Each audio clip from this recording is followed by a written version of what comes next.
Hocam hoş geldiniz. Hoş bulduk. Hocam sizi Türkiye'ye ya da Türkiye'de çalışmaya iten güç ne oldu? İthal güç Mehmet Ali Aydınlar oldu ilk aşamada. Yani o bir gerçek. Yani onlar bana yaklaşmasaydı bir şekilde ben aslında Almanya'da yaşarken Türkiye'ye pek geri dönmeyi düşünmüyordum açıkçası. O zaman ben de gayet Münih Teknik Üniversitesi'nde o zaman da gayet yüksek bir pozisyondaydım. Bütün genel cerrahi anabilim dalın ikinci ordinans profesörüydüm. Aynı zamanda Pankreas, Karaciğer, Safra Yolu Cerrahisi Ünitesi'nin başkanıydım. Bütün Pankreas Araştırma Merkezi'nin başkanıydım. Yani gayet iyiydim yani sonuçta orada. Ve artık benim Almanya'da kalsaydım, zaten o başvurular, her şey o dönemler başlamıştı. Bir Almanya'daki üniversitede genel cerrahi bölümünün ordinaris profesörü olmaktı. Ama ondan sonra hiç beklemediğim bir zaman bir Acıbadem Üniversitesi'nden bir yaklaşım geldi. Onlar bir şekilde beni de takip etmişler ve özellikle pankreasla ilgili e, aslında eksiklik Türkiye'de cerrahisi konusu olsun, tedavisi olsun ve ayrıca özellikle yani doğru düzgün bir araştırma da pankreas hakkında yapılmadığı için ben de aynı zamanda yani bizim Almanya'da söylediğimiz akademischer Chirurg şu demek yani akademik cerrah yani bir şekilde cerrahlığımızı tabii ki yapıyoruz ama aynı zamanda akademik yolumuzu da ilerliyoruz.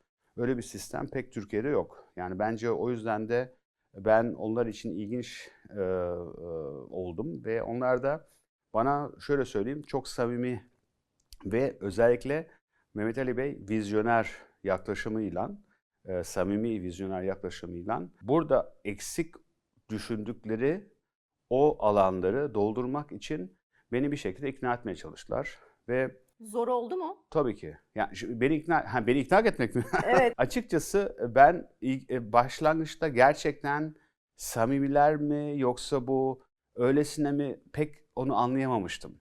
Açıkçası ben de şimdi çok samimi konuşsam ben daha doğru düzgün Acıbadem'in tam ne olduğunu bile bilmiyordum. Mehmet Ali Bey kim olduğunu bile bilmiyordum. Ama ondan sonra bunları hep belli bir zaman sonra araştırdıktan sonra gördükten sonra dedim ki bu galiba bu öylesine bir teklif değil, bu bir ciddi bir teklif. Ve ondan sonra ben de tabii ki o zaman daha samimi bir şekilde bu teklifle ilgilendim. Bizim ilk görüşmemizden imzalamamız sürecine kadar toplam 1,5 sene geçti. Yani o zaman galiba 3 sefer sadece konuşmak için İstanbul'a geldim. Yani o süreç uzundu. Çünkü tabii ki bu çok ciddi bir karar. Yani bir şekilde ben Almanya'da bütün bir düzenim var. Bütün ailem, her şey, arkadaşlarım, akademik kariyerim A'dan Z'ye kadar hepsi Almanya'da oldu. Çünkü ben yani ilkokulundan beri ben Almanya'dayım. O yüzden yani lise, üniversite, doktor tezim, doçentlik, aynı profesörlük hepsini ben Almanya'da yaptım. O yüzden her şeyi oradan bırakıp orada da bir merkez kurmuşum. Yani hepsini bırakıp buraya gelmek çok ciddi yani büyük ihtimalle benim mesleki hayatımdaki en büyük karardı. Yani belki değil, kesin öyle. Ama şu an mahcup muyum? Kesinlikle. Ve ben buna çok kendim şaşkınım. Ben tabii ki Almanya'da hep büyüdüğüm için belli bir zaman sonra Alman vatandaşlığı oluyorsunuz. Yani ben Alman vatandaşıyım. Ama ben Almanya'yı özlemiyorum. O çok ilginç. Ve ben o kadar çok seneler burada yaşadığıma rağmen özellikle bir şeyi hiç özlemiyorum. O da bana çok ilginç geldi. İşimi Almanya'da yapmayı özlemiyorum. Yani işimi burada daha çok verimli, daha çok profesyonel, daha çok benim de kendim istediğim ve kurduğum gibi ve sağ olsun tabii ki kurum ve üniversitede beni desteklediği için bunu yapabiliyorum. O yüzden gayet mutluyum. Tabii ki Türkiye'de yaşamın başka nedeniyle zorluklar var. O başka konu. Ama onun dışında yani ben gerçekten ilginç bir şekilde verdiğim karardan gayet mutluyum. Yani çünkü benim 2 tane ana hedefim vardı. Bir tanesi gerçekten büyük bir pankreas kanser araştırma merkezi kurmak. Ve bu pankreas kanser araştırma merkezi biz şu an Pankam olarak e, başarılı bir şekilde Acıbadem Üniversitesi'nde kurabildik. Ve bu dönemi içinde biz TÜBİTAK'tan, TÜSEP'ten toplam hepsini şimdi şu an bakarsınız yaklaşık 1 milyon euro adına gelecek olan bir bütçeyi alıp araştırmamıza verip bir şekilde oradaki o merkezi kurabildik. Tabii ki aynı zamanda bunun da bu desteğin, TÜBİTAK ve TÜSEV'in desteğinin ötesinde çok ciddi tabii ki Acıbadem Üniversitesi ve Mehmet Ali Aydınlar bunu vizyoner olarak, yani kendisi de istediği için çok iyi destekledi. Çünkü bir sıfırdan böyle uluslararası rekabete girebilecek olan bir merkezi kurmak çok ciddi manpower, yani kişi ve ama aynı zamanda tabii ki finansal destek de gerekiyor. Onsuz olmaz. Ama sağ olsun öyle bir şekilde kurduğumuz ilk diyelim ki güzel sonuçları artık birkaç seneden beri alıyoruz ama bu sene damgayı vurdu. Belki onu sonra da konuşuruz. Çok ciddi bir işbirliğiyle Münih'ten daha hala onu devam ediyoruz. Pankreas kanseri hakkında çok gerçekten önemli bir yayınla, önemli bir kanser dergisini yayınlayarak Cancer Cell'da bir şekilde ilerleyebiliyoruz. Yani demek ki o bir şekilde o ilk hedefim orada oluştu. İkinci hedef tabii ki pankreas kanser cerrahisinin bir şekilde Acıbadem Üniversitesi'nin çatı altında olması.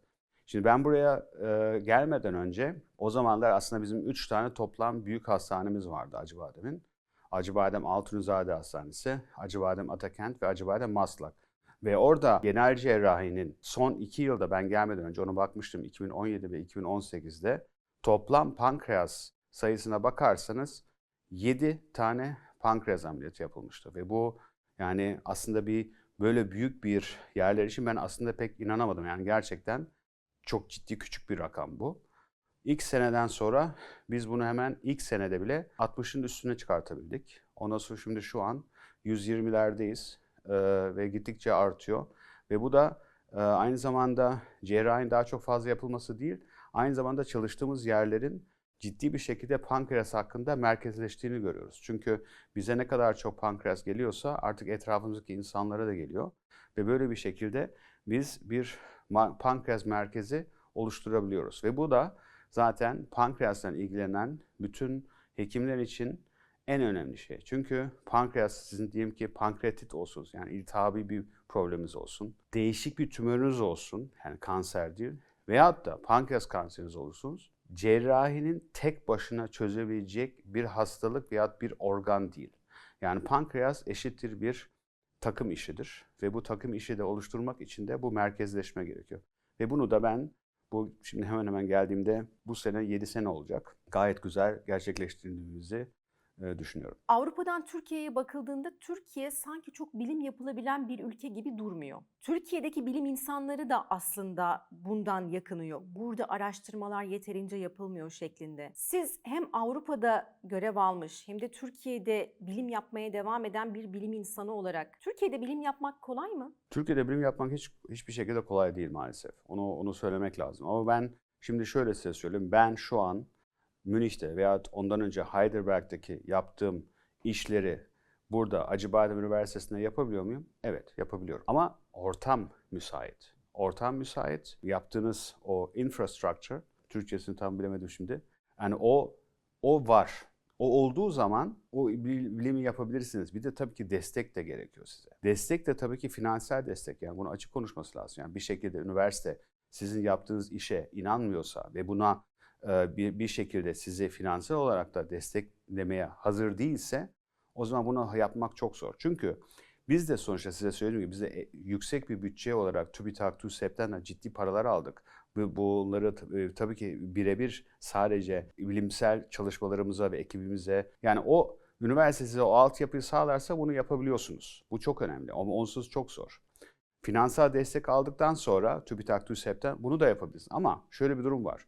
Siz bir şekilde kendi üniversitenizden desteği, diyelim ki TÜBİTAK veya TÜSEP'teki o aldığınız paralar belli bir zaman sonra onlar da limitsiz değil. Onlar da bir zaman bitecek.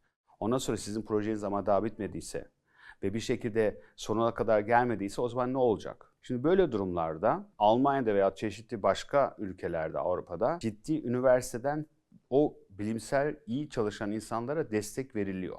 Yani üniversite kendi parasını bunun için harcıyor. Türkiye'de maalesef bu vakıf üniversitelerin dışında zor bir durum. Çünkü üniversitelerin öyle bir bütçeleri olmadığı için insanlar istedikleri şeyi yapamıyor. Bence Türkiye'deki bilimsel çalışan insanların ne bileyim Almanya'dan, İngiltere'den veya Amerika'dan diyelim daha az mı yani bilimsel çalışan insanlar veya daha az vizyoner veya daha az iyi fikirleri olan mı insanlar? Hayır, kesinlikle değil. Ama iyi fikir edinmek önemli. Bir işle iyi ilgilenmek çok önemli. Ama bunu da yapabilecek olan o altyapı ve ortamı yaratmak da önemli. Bunu maalesef Türkiye'de özellikle devlet üniversitelerinde şu anki durumumuza bakarsanız imkansız gibi bir duruma geliyor. O yüzden daha çok bunlar özel üniversitelerde. Onlar zaten bunu hedefledikleri için ve bir şekilde bunları kendilerini yani ileri bir öte yere götürmek istedikleri için ciddi bir yatırım yapıyorlar. Ve bence de bu doğru. Çünkü sonuçta sizin bir şekilde görülür olmanız lazım dünyada. Siz sadece yani belirli bir seviyede bilimsel çalışmaları yapıp onları yayınlarsanız o zaman sizi dünyada insanlar ciddiye alamaz. Ama diyelim ki üst seviyede yani diyelim ki Champions League'de oynuyorsanız yayınlarınızla ve bunu da bir anda bizim sayemizde yaşıyor. Acıbadem Üniversitesi'nin bir şekilde bir anda hiçbir yerde olmadığı bir alana sokup ondan sonra bir anda insanlara Acıbadem Üniversitesi'nin kelimesini ve ismini öğretmeye başarıyorsanız o zaman bu iyi bir şey. Üniversite içinde bir şey, sizin için de bir şey. Ama Türkiye'de maalesef vakıf üniversitenin dışında bunu ben açıkçası pek görmüyorum. Ve o yüzden de insanlar motivasyonunu kaybediyorlar.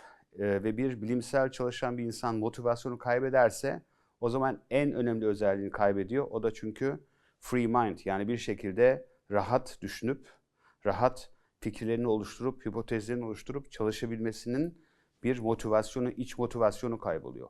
O yüzden bence Türkiye'deki o platformu kurabilirsek aslında o zaman bence Türkiye'den çok daha fazla güzel şeyler çıkabilir. Siz ilk Türkiye'ye döneceğim dediğinizde bu delilik diyen oldu mu? Ben kendim diyorum delilik yaptım.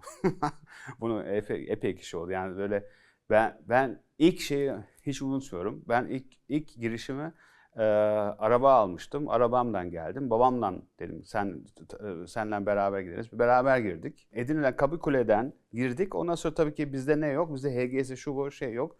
Orada da posta var. Ondan sonra tamam işte buradan almamız lazım diye böyle girdik.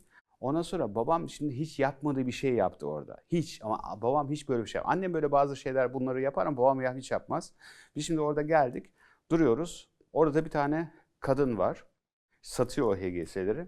Ondan sonra işte bu benim oğlum. Profesör kendisi. Almanya'da ünlü. Avrupa'da şu ünlü. Şimdi Türkiye'ye geri döndü. Burada çalışmak için.